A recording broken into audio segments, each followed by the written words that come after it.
साथ संगत जी, प्यार से कहना धन निरंकार जी,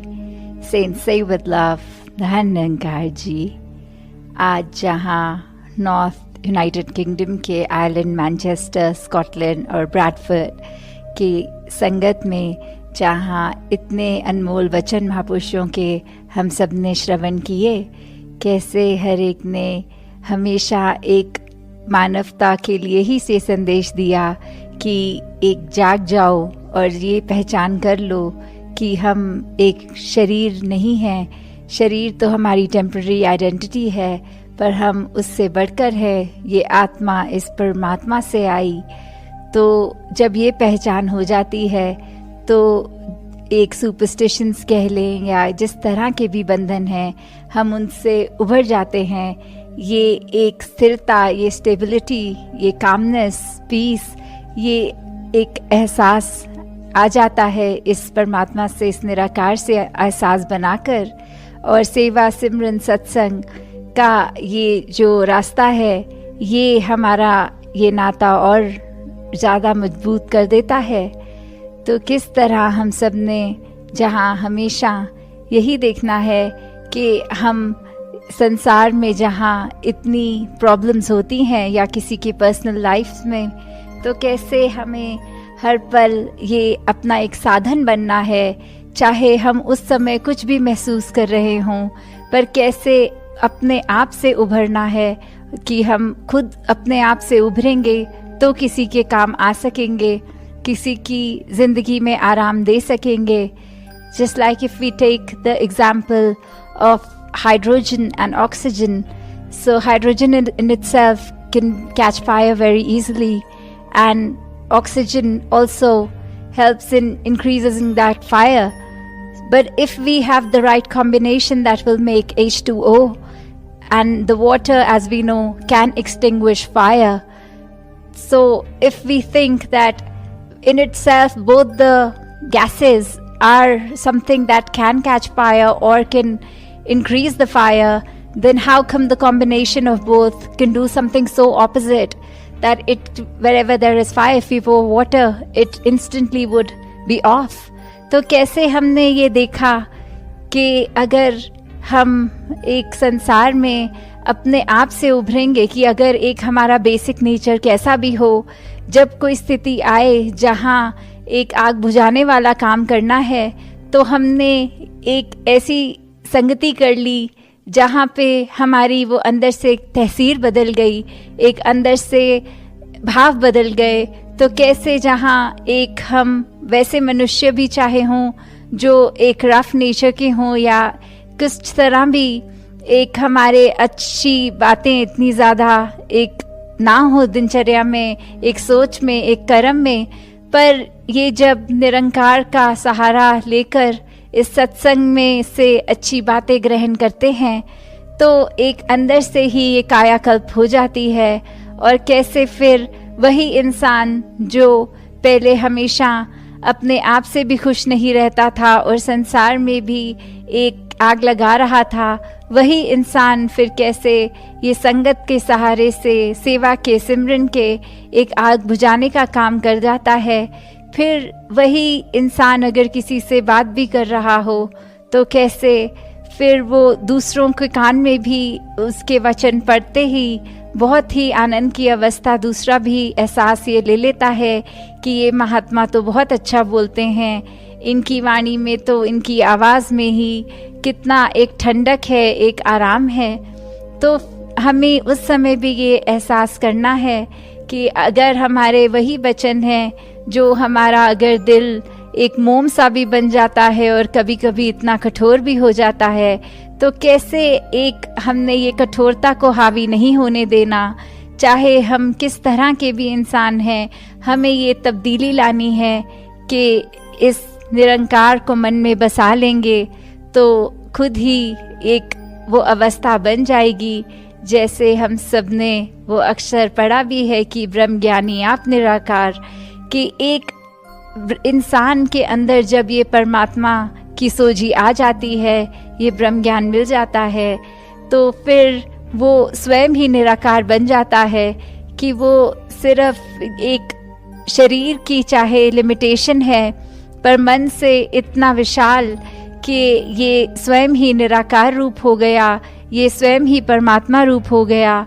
तो ये एक पॉसिबिलिटी की बात है, जहाँ किसी से अगर बात करें दुनिया में तो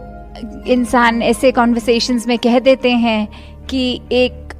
भगवान बनना तो एक इंसान के लिए संभव नहीं, और यहाँ हम सत्संग में बोलते हैं कि ब्रह्म ज्ञान लेके खुद ही इंसान वो अवस्था प्राप्त कर लेता है।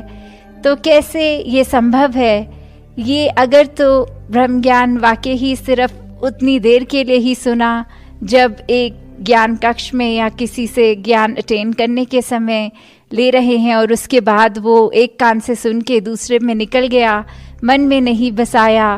तो उसका कोई फ़ायदा नहीं है। पर ये समझ भी इतनी इन डेप्थ वाली तभी मिलेगी जब हम हर पल इस ज्ञान को प्रयोग करेंगे अपनी डे टू डे लाइफ में, जब हर पल में ये सोचा जाए कि किस तरह हम अपने जीवन में एक हर एक को आराम दे सके, खुशहाली इस पूरे संसार में दे सकें। और उसके लिए जैसे आज सत्संग में भी सुना कि कैसे हमने अपनी कमियों को सुधारना है, और दूसरे की कमियों को अगर देखते भी हैं तो उसको उछालना नहीं, पर उसके लिए भी जहाँ अरदास करनी कि दातार ये इस व्यक्ति के अंदर से ये कमी निकल जाए, और साथ ही उस व्यक्ति को भी कैसे आराम से ये बात समझा दी जाए कि आप जी ने ऐसा कहा था, तो ये बात को अगर इस तरह नहीं इस तरह करते इम्प्लीमेंट तो शायद ये और बेटर हो सकता था। और कैसे उसकी गलती के बारे में पता जब है तो हर एक से चर्चा नहीं, उससे उसके बारे में करनी। तो हमने हर पल बस इन्हीं बातों का ध्यान रखना है कि हम अगर इंसान हैं, ये शरीर इंसान का मिला है, तो कैसे हम वाकई ही एक मनुष्य बन जाएं। हम अपने आप में अगर वो बात करते हैं कि पुरातन समय में भक्ति ऐसी होती थी, जहाँ हम इतने पुरातन संतों का नाम ले लेते हैं और फिर ये अरदास करते हैं कि हमें भी वैसी भक्ति बख्शे दातार, तो बहुत बार अगर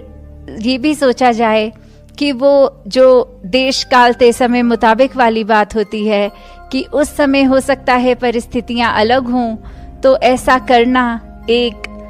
बिल्कुल भक्ति के अनुसार होता था। और आज अगर परिस्थिति देखें अलग है, तो सिर्फ एक बिहेवियर रेप्लिकेट करना बिना सोचे या अपनी चेतनता को वहाँ यूज़ करते हुए नहीं, सिर्फ ये बात को पकड़ लें कि ऐसा करना होता है, या फिर ये कुछ नियम का पालन करना होता है, या कुछ इस तरीके से एक अपनी दिनचर्या को बनाना होता है, तो फिर ये भक्ति हमारी अच्छी हो रही है। पर वो रेप्लिकेशन से ज़्यादा अगर समझे इस बात को कि हमने कैसे भक्ति में अपना जीवन बिताना है,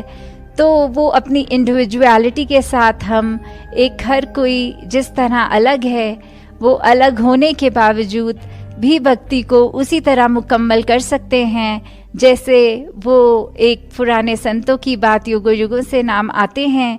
या फिर एक आज के भी युग में सिर्फ एसेंस क्या होता है भक्ति का, ये परमात्मा एसेंस की, इस परमात्मा के बनाए हुए हर क्रिएशन से प्यार, और अपने मन के अंदर कोई छल कपट नहीं, अपने अंदर कोई ऐसे नेगेटिव भाव नहीं कि दूसरे को बस किसी तरह हम दबा दें और खुद ऊपर एक ज़्यादा सुपीरियर बन के निकलें, या जैसे कोई आर्ग्यूमेंट भी सिर्फ इसलिए की जाए कि हम बहुत अच्छे वक्ता हैं और हम किसी की भी पॉइंट ऑफ व्यू को एकदम स्क्वीज़ कर देंगे, स्क्वॉश कर देंगे और अपना बात को इतना मैग्नीफाई करके बता सकते हैं। तो ये भी हो सकता है कि दूसरा व्यक्ति भी कुछ उसमें और कह सकता है, पर वो सिर्फ लिहाज करके चुप हो जाता हो आगे से, कि अगर दूसरा इंसान सुनने के लिए रेडी ही नहीं है तो फिर वो एक प्रोडक्टिव डिबेट नहीं होगा। और ये बात ऐसा भी लिया जा सकता है कि देखा दूसरे के आगे तो कुछ था ही नहीं कहने के लिए, और वहाँ अपने मन को, अपने दिमाग को, अपने आप को इतना अपने दिमाग में ही इतना बड़ा करके मैग्नीफाई कर दें कि वो फिर ईगो की बात, कि वो अहंकार फिर हावी, और कहाँ ये ब्रह्म ज्ञान यही सिखाता है, ये ब्रह्म ज्ञान से पहले जो प्रण लिया कि ये तन मन धन जब इस परमात्मा का ही है, तो फिर ये अहंकार कैसा, जब मैं ही नहीं तो मैंने किया ही क्या, जिसका एक मन में बल ले लें। तो किस तरह हम हर पल ये समर्पित भाव मन में बसाए रखें कि हर किसी के लिए हम अपने तरफ से जैसा भी एक भाव रखें, उसको अपने मन में भी वो फॉर्मेशन लाने से पहले उस भाव के ये सोच लें कि ये हमने क्यों किसी के लिए ऐसा सोचा है, कि क्या सिर्फ किसी ने हमें बता दिया कि एक सर्टेन पर्सन ने ये कहा है आपके बारे में और वो ऐसी सोच रखता है, तो क्या हमने सिर्फ उस वर्ड को ले लिया, किसी की बात को मान लिया, अपने फैक्ट चेक नहीं किए और ऐसी एक धारणा बना ली दूसरे व्यक्ति के लिए कि ये पर्सन हमारी बैड बुक्स में अब आ गया है। या फिर हमने एक ये भी सोचा कि हो सकता है उस इंसान का कोई वेस्टेड इंटरेस्ट हो बताने के लिए कि ये इंसान आपके बारे में ऐसा कह रहा था, तो क्या इन द फर्स्ट प्लेस उस इंसान ने कहा भी है कि नहीं, ये फैक्ट चेक करके फिर ही हम सोचें कि अगर 1% कहा भी है तो वो where is that person coming from, वो कैसी सोच रख रहा है, कि अगर उसके हालात हो सकता है ऐसे हों जो इस समय उसको प्रोडक्टिव सोच नहीं दे रहे, तो अगर ऐसे माइंडसेट में उस व्यक्ति ने कुछ बोल भी दिया तो ये कोई उसकी धारणा भी फॉरएवर के लिए नहीं है, ये बहुत टेम्पररी है जब तक ये नेगेटिविटी उस पे हावी है। तो कैसे सिर्फ एक ये बात ना मान लें कि ये इंसान ही गलत है, वो माने कि हाँ इस व्यक्ति से अभी कोई बात हो गई तो वो बात गलत ज़रूर हो सकती है, पर वो इंसान गलत नहीं हो सकता, क्योंकि ये इंसान जहाँ जिस तरह हम हैं, इस परमात्मा की रचना वही भी है, सिर्फ सोच अलग हो सकती है, सिर्फ एक्शंस उसके खराब हो सकते हैं और वो मेंड भी किए जा सकते हैं। तो ये बात कि किसी का नेचर ओवर द टाइम इतना स्टबन भी अगर हो जाता है कि बहुत एक रिजिडिटी से कुछ कहते हैं और सामने से समझना नहीं चाहते, तो बहुत एक वो कॉम्प्लिकेटेड सिचुएशन आती है कि हम अपना पॉइंट ऑफ व्यू बार बार रख रहे हैं, लॉजिक्स भी दे रहे हैं, पर दूसरा ये बिल्कुल मान नहीं रहा, तो वहाँ पे वो बात आ जाती है कि उस समय अगर स्वयं चुप हो जाएं, या जैसे दासी ने पहले भी जिक्र किया कि उस समय फिर लगे कि हमारा कुछ बोलने से ना बोलना अच्छा है, और वहीं अपॉलॉजी करके अगर वो मैटर वहीं पे बंद होता है तो फिर वो किया, और फिर चाहे कुछ समय बाद उस व्यक्ति से फिर उसी बात पर चर्चा की कि उस समय आप उस माइंडसेट में नहीं थे कि कुछ सुन सक रहे थे, पर अब एक बार फिर वो प्रयत्न, तो ऐसा प्रयत्न बार बार भी किया जा सकता है। वो व्यक्ति चाहे कितना भी रिजिड हो, कुछ हद तक तो आपकी तरफ बेंड होगा जब आप प्यार से अपना स्वभाव ठीक रख के बात करेंगे। तो कैसे हमारे पास ये ऑप्शंस बहुत होती हैं, हर पल होती हैं, तो हम किस समय कैसी सोच रख के कैसा एक्शन रख रहे हैं वो हम पे निर्भर करता है, और हम पे भी किससे निर्भर करेगा अगर हमारी सोच भी खराब हो जाए, तो अपनी सोच ही हम फोकस करें सुधारने की हमेशा, और अपने आप को हमेशा इस सिमरन द्वारा इस निरंकार के ऊपर अलाइन रखें, इसी को मन में बसाकर हमेशा हर पल सिर्फ यही बात रखें कि ये जो ज़िंदगी हमें मिली है ये इसलिए नहीं कि हम किसी की गलतियों को दिखाएं उन्हें या उनकी ज़िंदगी में बताएं आपने ये ठीक नहीं किया, पर पूरी ज़िंदगी इसलिए है कि हमने क्या क्या गलत किया है। हम एक बार अपने अंतर्यामी जो खुद होते हैं पल पल जानते हैं कि ये अगर हमने बात कही तो किस इंटेंशन से और क्यों, तो उस चीज़ को सोचे कि क्या हमारी वो इंटेंशन सही थी या सिर्फ हमने भी कोई इस वजह से वो बात कर दी कि दुनिया में वाहवाही हो, या फिर एक हम कुछ ज़्यादा अच्छे श्रेष्ठ निकल के आ जाएं। तो कैसे हम सिर्फ स्वयं अपने ऊपर ही जहाँ फोकस रखें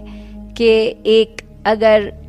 आईना है होता है, एक शीशा होता है मिरर, तो कैसे जब हम उसमें देखते हैं तो हमें एक हर वो चीज़ दिखती है, हर कमी दिखती है, क्योंकि हमारी आईसाइट ठीक है, हमारी आँख ठीक है। वरना आँख बंद होके भी अगर आईना सामने हो तो कुछ देख नहीं सकते। और वहीं पर अगर हमारी आँख में ही कुछ कचरा चला जाए, कोई अपना ही बाल चला जाए, तो वो आँख भी होगी, वो आईना भी होगा, पर उस समय हमारी आँख की आईबॉल शीशे के थ्रू अपनी आँख को ही देख रही होगी कि कैसे वो बाल मिल जाए और उसको निकाला जाए कि आँख में आराम आ जाए। तो कैसे कई बार हम अगर स्वयं को भी देखते हैं तो टोटलिटी में देखने की बजाय एक अपने एस्पेक्ट को ही, जो शायद हमें पता है कि ये बात हमारे